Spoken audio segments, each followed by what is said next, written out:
The arrow travels at 45 meters per second. The metal tip was cold forged from an old nail. Below it, desert rose sap, a poison that stops the heart. The archer never went to school. He cannot read. He is a Hadzabe.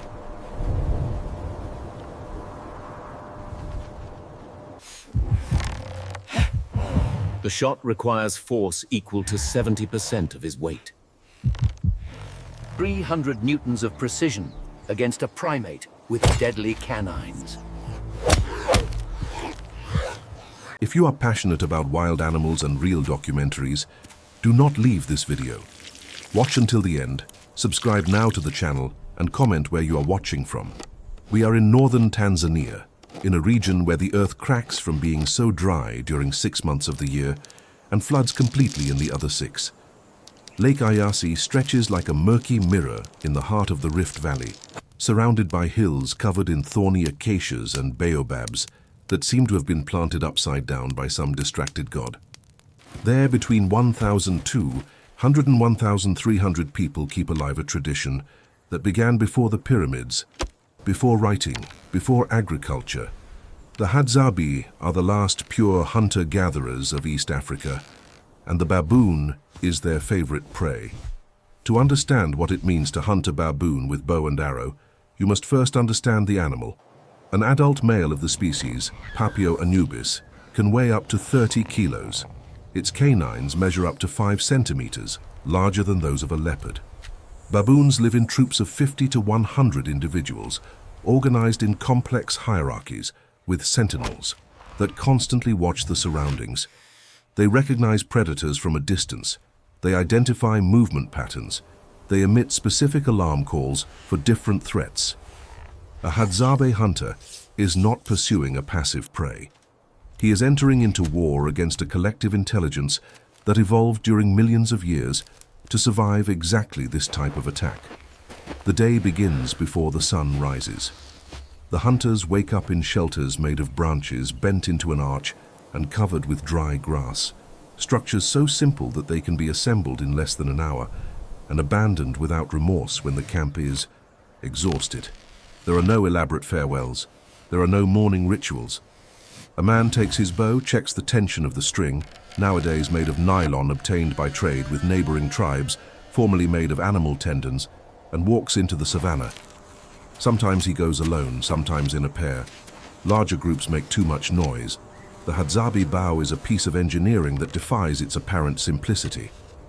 Manufactured with mutateco wood, a local tree known for its flexibility and resistance, each bow is shaped by hand until its curvature corresponds exactly to the wingspan of the archer's arms. Researchers from Duke University measured the mechanics of these bows in traditional competitions and discovered that the force necessary to pull the string to the firing point reaches on average 311 newtons. To put this in perspective, it is as if the hunter were lifting a weight equivalent to 70% of his own body mass, only with the muscles of his back and arms. And he does this dozens of times per day. But the true weapon is not the bow, it is the poison. The Hadzabe utilize 3 different types of toxic substances for their arrows depending on availability in the region. The most common is extracted from Adenium obesum, known as desert rose or impala lily, a succulent plant with pink flowers that grows in few places around Lake Eyasi. The preparation process is a secret transmitted from father to son for countless generations. First, the hunter cuts a branch of the plant or crushes it still attached to the trunk, using the handle of his axe as a pestle. The milky liquid that runs out is then collected and boiled in a pot, sometimes the same pot used to cook the family's meals until all the water evaporates. What remains is a black and sticky paste loaded with cardiac glycosides, chemical compounds that interfere directly in the functioning of the heart muscle. When a poisoned arrow penetrates the skin of an animal, these substances enter the bloodstream and begin their silent work. The first symptoms appear in minutes: excessive salivation, vomiting, diarrhea. As the poison spreads, the prey becomes weak, lethargic, staggering. The heart begins to beat irregularly. In a matter of hours, sometimes less depending on the size of the animal and the quantity of poison, death arrives. The hunter does not need a fatal shot. He needs only a scratch. There is a curious detail about this poison that reveals much about the accumulated wisdom of the Hadzabe. After preparing the substance in the cooking pot, the women of the tribe wash the container with water and test the taste with their tongue. If it is still bitter, they wash it again. When the taste disappears, the pot is safe to return to preparing food. Cardiac glycosides are dangerous only when they enter the bloodstream. Ingested, they pass through the digestive system without causing harm. This knowledge, which did not come from laboratories or scientific studies, but from 40,000 years of experimentation and observation, allows the Hadzabe to eat without fear the meat of animals killed by their own poisoned arrows. The hunt for the baboon demands a combination of skills that few human beings in the modern world possess. Tracking begins with reading the ground. Fresh footprints have sharp edges. Old footprints show erosion caused by the wind and the passage of insects. The depth of the mark indicates the weight of the animal. The spacing between the footprints reveals if it was walking, running, or stopping to feed. Feces left along the path tell the story of the last meal. An experienced hunter can reconstruct the last hours of life of an entire troop just by looking at the ground. But the baboons do not make it easy. They move constantly, covering distances of up to 10 kilometers per day in search of fruits, seeds, roots, insects, and small vertebrates. When a troop identifies a predator, and the Hadzabi, despite all their skill, are predators from the point of view of the baboons, the alarm spreads in seconds. Dominant males advance in the direction of the threat, while females and offspring flee into the trees. Canines are exposed. Deafening screams echo through the savannah. An inattentive hunter can find himself surrounded by 30 kilos of primate fury in a matter of instants. The Hadzabe strategy to circumvent these defenses is absolute patience. During the dry season, when vegetation withers and water puddles become scarce, hunters pass entire nights lying in silence near the few points where animals come to drink. The heat of the day forces the baboons to seek shade and rest. At night, thirst drags them to the water. And there, in the darkness dotted with African stars, an archer waits with the arrow already nocked, eyes adapted to the gloom, ears attentive to the slightest sound of approaching steps. The shot happens in fractions of a second. The ideal distance is 15 to 30 meters, close enough to guarantee precision, far enough to allow an escape route in case the animal attacks. The arrow does not need to kill instantly. It needs only to penetrate the skin and deposit its deadly load. If the baboon flees, the hunter will follow it. The trail of a poisoned animal is unmistakable. Staggering footprints, frequent pauses, sometimes spots of vomit or blood. The pursuit can last hours. It can extend until the next day. Documentarians and researchers who have accompanied Hadzabe hunts report the almost unbearable tension of these moments. In one occasion, recorded by a National Geographic team, a hunter named January passed an entire night tracking a giraffe wounded by his arrow. The animal walked slower and slower, stopping with increasing frequency, until at dawn it collapsed in a clearing of tall grass. January did not celebrate. He did not shout with joy. He simply walked to the body and began preparations for the transport of the meat back to the camp. For the Hadzabe, hunting is not sport nor proof of masculinity. It is work, it is survival. It is what is done so that children do not sleep hungry. The baboon, however, occupies a special place in this diet. When hunters are asked about which prey they prefer, the answer is almost unanimous. The meat is tasty, the fat is abundant, and there is something else, something that anthropologists still try to understand completely. Hunting baboon is difficult. It demands the best of every skill, and perhaps for that reason, it brings a satisfaction that other prey do not provide. The Hadzabe are not romanticized by their own culture. They do not see themselves as mystical guardians of ancient traditions, nor as living examples of human purity. They are practical, adaptable people who incorporated elements of the modern world whenever this facilitated their lives. Nylon strings replaced tendons. Metal tips forged from nails and wires replaced ancient stone or bone tips. Second-hand clothes arrived through contacts with neighboring villages. Some groups near the town of Mangola even received tourists, offering hunting demonstrations in exchange for money that helps buy items impossible to obtain in the savannah. This adaptability may be the secret of their longevity as a people. Since the first contact with Europeans in the late 19th century, colonial and later national governments tried to settle the Hadzabe, force them to adopt agriculture, convert them to Christianity. All attempts failed. The Hadzabe simply waited for the authorities to go away and return to the bush. When Datuga and Maasai herders invaded their traditional lands, bringing cattle that dried up water puddles and herds that scared away the game, the Hadzabe moved to more remote areas. When a company from the United Arab Emirates leased 6,500 square kilometers of their territory in 2007 to create a private hunting reserve, the Hadzabe protested and eventually recovered part of their rights. They bend, but they do not break. Currently, of the 1,200 to 1,300 living Hadzabe, only about 300 to 400 still live exclusively from hunting and gathering. The others complement their diet with ugali, a maize porridge provided by government programs or obtained by trade. Some work as tour guides, others sell artifacts, bows, arrows, bead jewelry, to visitors. The border between the ancestral world and the contemporary world is porous and crossed daily in both directions. But when a hunter goes out at dawn with his mutateko bow and his arrows smeared with black poison, this border disappears. He becomes part of an unbroken lineage that extends for 400 centuries. His ancestors hunted in these same hills before the first farmers arrived at the Nile, before the first navigators crossed the Mediterranean, before any human being stepped in the Americas or Australia. And when the arrow finally strikes the flank of a baboon, and the animal begins its desperate race against death, the Hadzabe hunter knows exactly what to do. He waits, he tracks, he finds. The meat will arrive at the camp before sunset. The baboon weighs 28 kilos. It was hit by an arrow in the early afternoon, pursued for 3 hours through thorny bushes and stony ravines, and finally found fallen in the shade of a solitary acacia, still breathing but unable to move. The hunter approached without haste, verified that the animal offered no more danger, and ended its suffering with a quick blow. Now, with the body tied to a branch and carried on the shoulders of 2 men, the prey makes its last journey, back to the camp where 25 mouths wait. The return of a successful hunt is not announced with shouts or fanfares. There is no need. Everyone in the camp knows when the meat is arriving.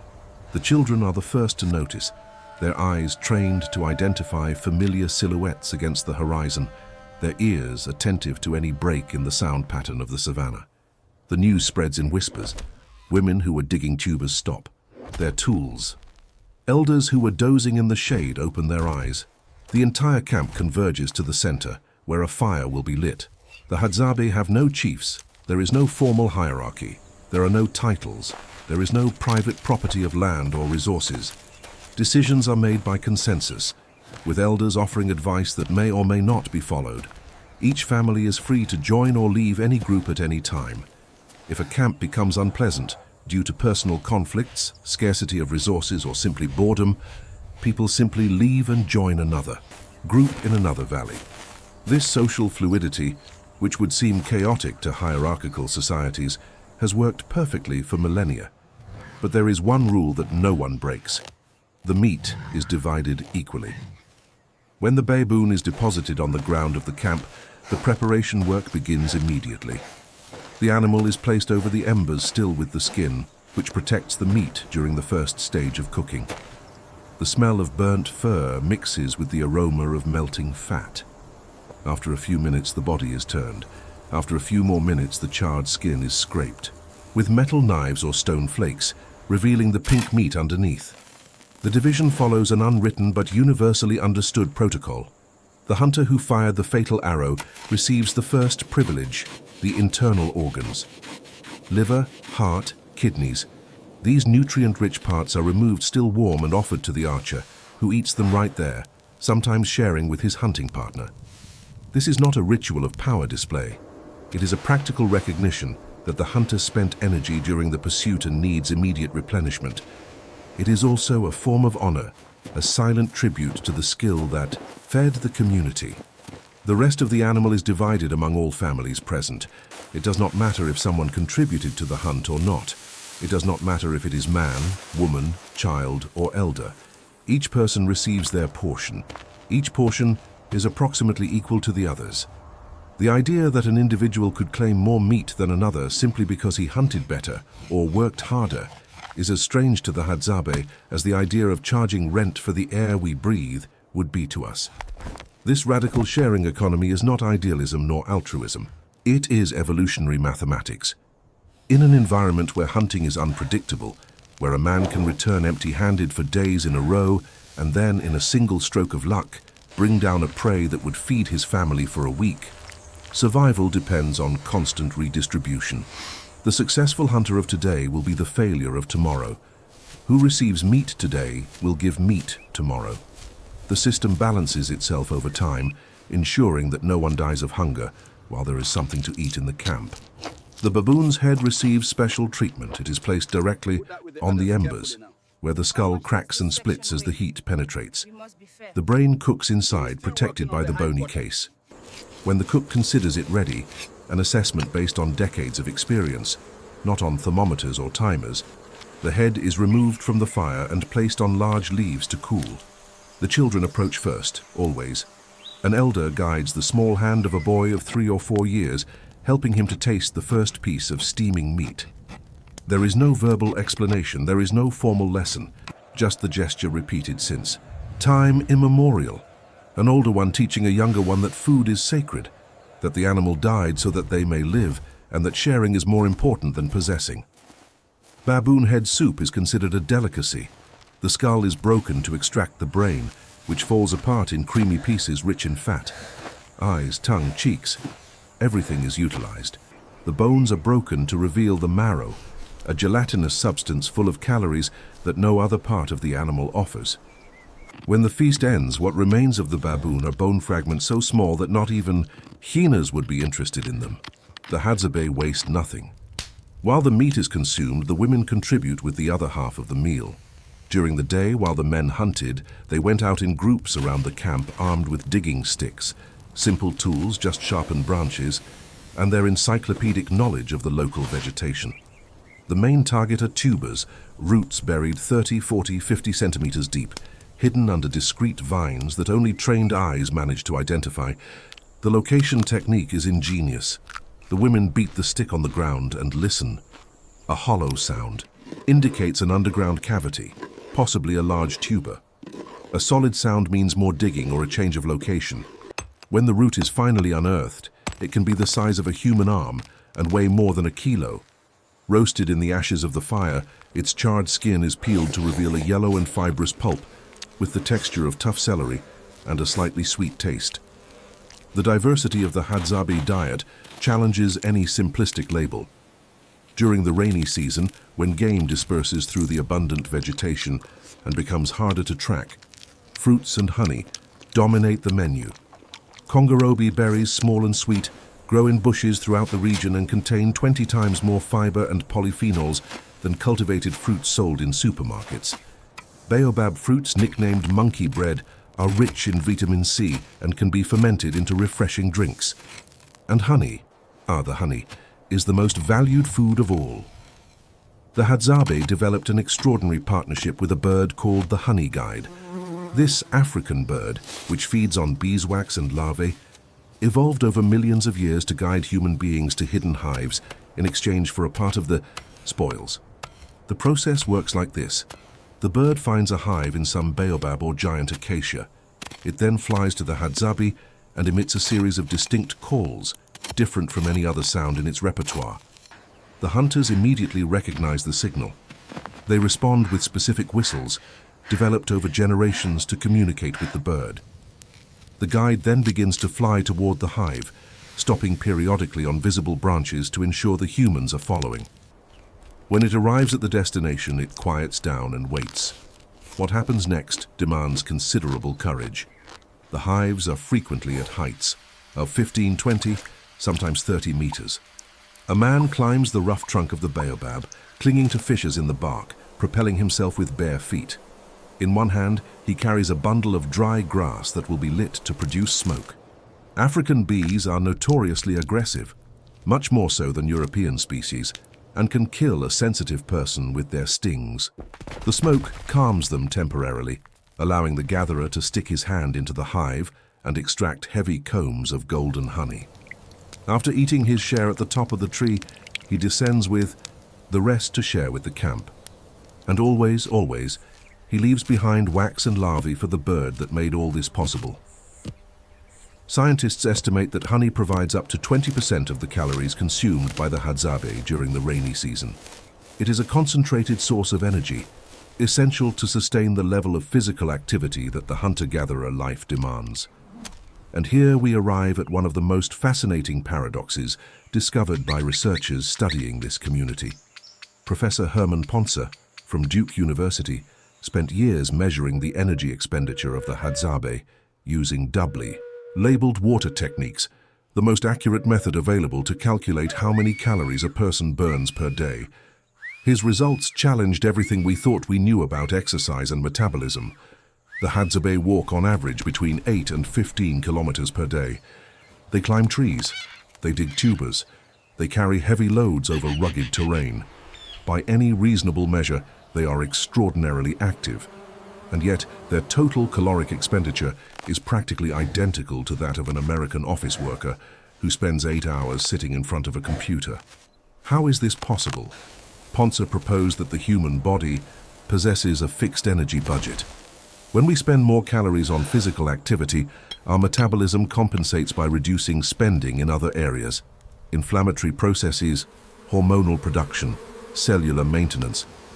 The result is that very active people do not burn significantly more energy than sedentary people. They just redistribute this energy differently. And this redistribution, Ponce argues, may explain why the Hadzabe do not suffer from obesity, type 2 diabetes, heart disease, or many of the other chronic conditions that devastate industrialized populations. But physical activity is only part of the story. The other part lives inside the gut. In 2014, a team of researchers published in the journal Nature Communications the first comprehensive study of the Hadzabe gut microbiome. The results were surprising. Compared to urban Italians following a Mediterranean diet, considered one of the healthiest in the developed world, the Hadzabe presented significantly higher levels of bacterial diversity. Their gut harbored entire species that simply do not exist in industrialized populations, including strains of Prevotella, Treponema, and Clostridiales that seem specialized in digesting plant fibers and extracting nutrients from foods that most of us would not even recognize as edible. A later study, published in the journal Cell in 2023, went even deeper. Using next-generation genetic sequencing techniques, researchers analyzed 351 fecal samples from Hadzabe and compared them with samples from Nepalese farmers and California residents. The numbers were extraordinary. The average gut of a Hadzabe contains 730 different species of bacteria.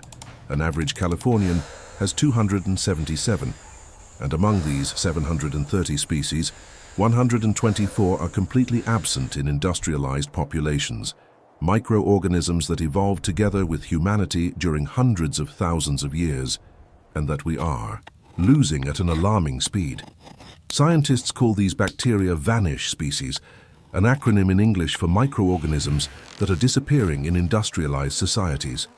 The hypothesis is that these species provided important functions for our ancestors, helping to digest insoluble fibers, producing vitamins, regulating the immune system, protecting against pathogens. As our diet became more processed, richer in simple sugars and refined fats, and poorer in fibers and fermented foods, these bacteria lost their habitat and began to disappear. The consequences for health are still being mapped, but the correlations are worrying. The lower the diversity of the microbiome, the higher the rates of inflammatory, autoimmune and metabolic diseases. The most fascinating thing is that the Hadzabe microbiome is not static. It changes with the seasons.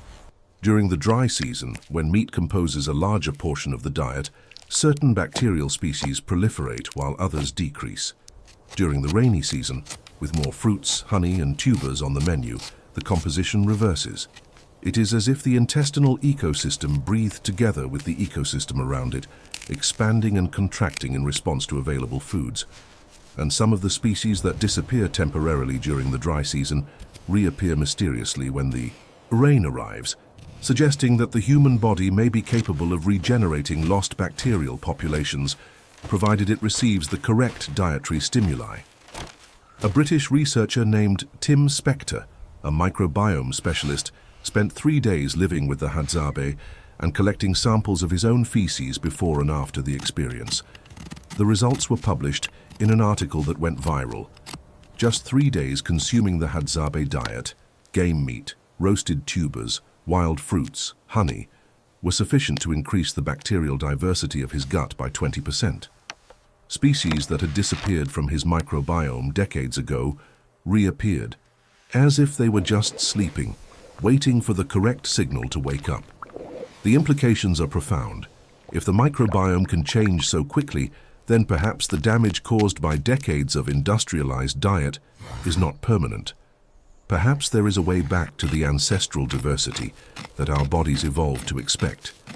The Hadzabe are not just an anthropological curiosity or a living reminder of how our ancestors lived. They are a natural laboratory, a control group that allows us to see what humanity has lost and what perhaps it can still recover. But there is a shadow over this future. Hadzabe lands are shrinking. Datuga herders bring herds of goats and cattle that compete with wildlife for water and vegetation. Iraku and Isanzu farmers advance upon the forests, cutting down trees to open cultivation fields. Poachers from other ethnicities kill the animals the Hadzabe need to survive. Well-intentioned government programs try to sedentarize the population, offering schools and health posts in exchange for the abandonment of the nomadic way of life. And tourism, even when managed ethically, brings money that introduces alcohol, conflicts, and dependence on external resources. In 2007, a particularly grave crisis almost destroyed the community. The local government leased 6,500 square kilometers of traditional Hadzabe territory to the royal family of the United Arab Emirates, who intended to use the area as a private hunting reserve. The Hadzabe were officially prohibited from hunting on their own ancestral lands. The international repercussion was intense, and eventually parts of the agreement were revoked. But the episode illustrates the fragility of the situation. A people without property documents, without political representation, without economic power, trying to defend a way of life that the majority of the world considers obsolete. And yet, they persist. Every morning before the sun rises, Hadzabe men take their mutateko wood bows and go out to the savannah. Women armed with digging sticks scour the ground in search of hidden roots. Children learn to identify footprints, to distinguish edible plants from poisonous ones, to climb trees, to read the signs of the earth. The Hadzabe language, a language so unique that it possesses no known relationship with any other language on the planet, full of clicks and pops that seem impossible to untrained ears, continues to be transmitted from generation to generation. The feast ends. The bones were broken to extract the marrow. The liver was eaten still warm, straight from the hands of the hunter who first landed the arrow. Nothing remained. Each part of the baboon now circulates through the blood of men, women, and children who will sleep under the same stars that their ancestors contemplated 400 centuries ago. Researchers from Stanford University discovered that the Hadzabe carry in their gut 730 different species of bacteria, against 277 of an average American. 124 of these species are disappearing in industrialized societies. They are microorganisms that evolved together with humanity, shaped by exactly this type of meal. Wild meat, tubers torn from the earth, honey harvested from giant baobabs. The body of the Hadzabe is not just a survivor, it is a living archive of what it means to be human. While the modern world runs after probiotics in capsules and fad diets, the Hadzabe simply continue doing what they always did. Hunting baboons, sharing every bite, teaching their children that the forest gives and the forest takes, and that the only unforgivable sin is waste. Perhaps the most valuable lesson that this tribe offers is not in the poisoned arrows or in the tracking techniques. Perhaps it lies in the question that remains: what have we lost by gaining so much?